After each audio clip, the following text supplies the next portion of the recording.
3 weeks and change after the brutal terrorist attack by Hamas, doctors and forensic experts are working around the clock. They're still trying to identify bodies. They're trying to bring answers for so many families desperately waiting on news as to what happened to their loved ones. As CNN's Sarah Seidner reports, one of the challenges is how badly some bodies were mutilated beyond recognition. A warning, some images you're about to see in this report are quite disturbing. These are Hamas militants arriving at Kibbutz Be'eri on October 7th, terrorizing residents.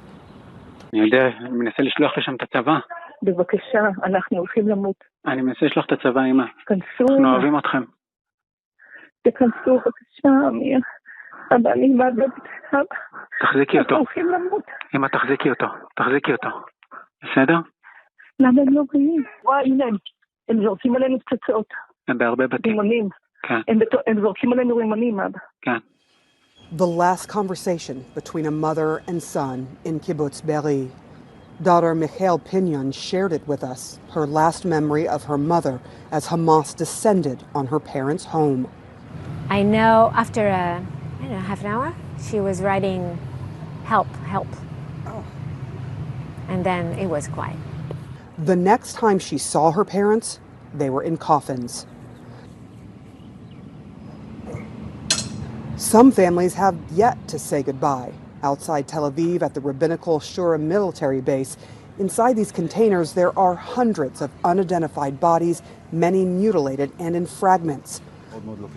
This place is indeed pure, it's holy, it's paradise, but it's also hell. Forensic experts, dentists and rabbis are working day and night to identify the victims of October 7th. The smell is completely overwhelming. I mean, completely overwhelming, even with this on. And it's refrigerated, but some of the bodies are just in pieces. It doesn't take much to be really badly affected by just looking at the horror of that. Even those whose job this is are struggling.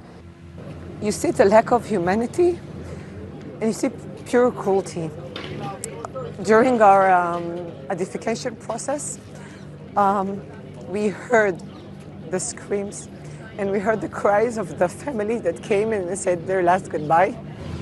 The brutality of the Hamas attack is forcing a change to burial rites here, usually very strict in Judaism.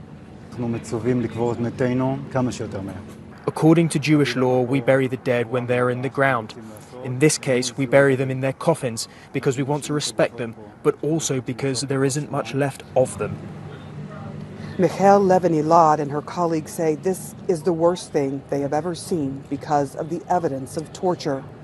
I started crying, and the other people hugged, and we have these breaking moments because these are atrocious crimes. These are crimes against humanity. This is not regular murder or terror attack or bus explosion. We've seen all of this in Israel, but never anything like this. What she does know for sure is this is more death and torture than she has ever seen in her career. Cemeteries like this one are popping up across the country. This is just a temporary grave site that is being dug for the victims of the October 7th Hamas attack.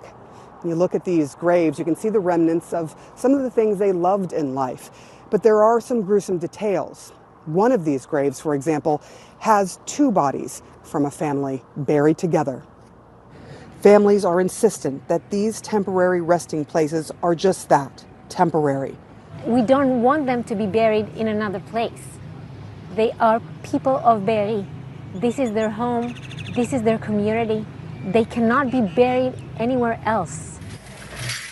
That's because, so far, Kibbutz Be'eri is still under the control of the Israeli army. It's too dangerous to go back. And Pinion realizes her family is just one of potentially 1,400 having to make this awful decision.